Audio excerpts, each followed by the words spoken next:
the one, the only, Ben Sion.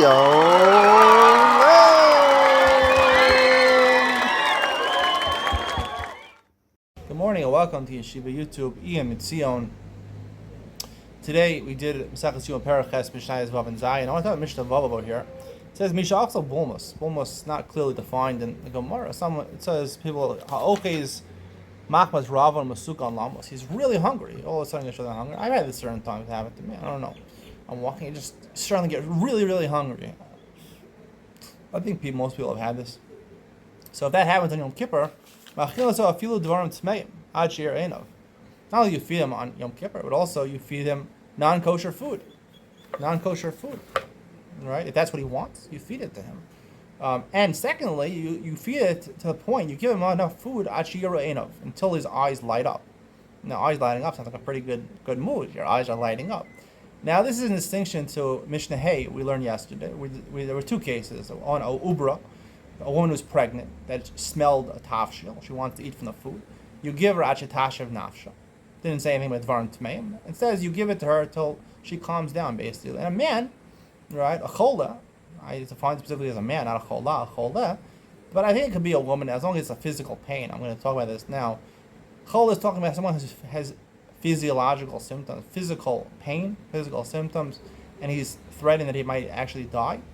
So if he says he needs to eat, even the doctor says he doesn't need to eat, we give him basically enough until, what does it say?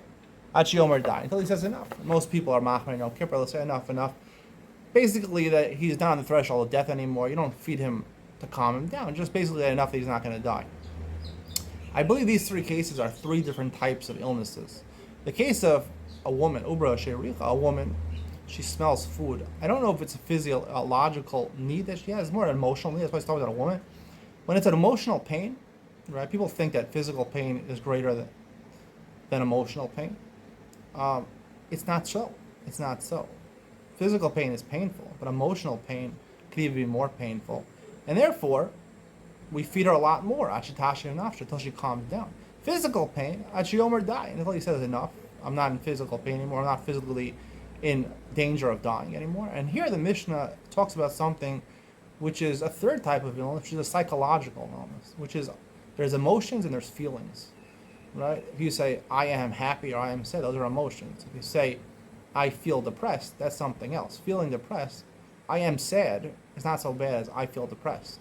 When you have psychological issues, anxiety, or here it talks about you have a craving, you get taken over. It's a metaphysical type of, there's a physical aspect of a person, a metaphysical aspect of his body, where it's something you can't explain, you can't diagnose. Psychological medication is not perfected as much as physical medication or emotional medication. You need therapy a lot of times, and some of the drugs work, some of them don't. It's hard to find a balance sometimes between these drugs, but it's a much more grave issue, and therefore we feed him, even dvarim tmei, even non-kosher food. He says he wants non-kosher, he wants pig, you feed it to him. Even in Yom Kippur, you feed it to him. And not only you feed it to him, you feed it enough until he's completely healed. Because it's more dangerous, more threatening. A psychological illness is more threatening than both a physical illness and an emotional illness. And if he's doing really bad, you have to make sure he's completely recovered. Otherwise, the psychological problem will return in full force. Hope you enjoyed today's share. See you on the next one.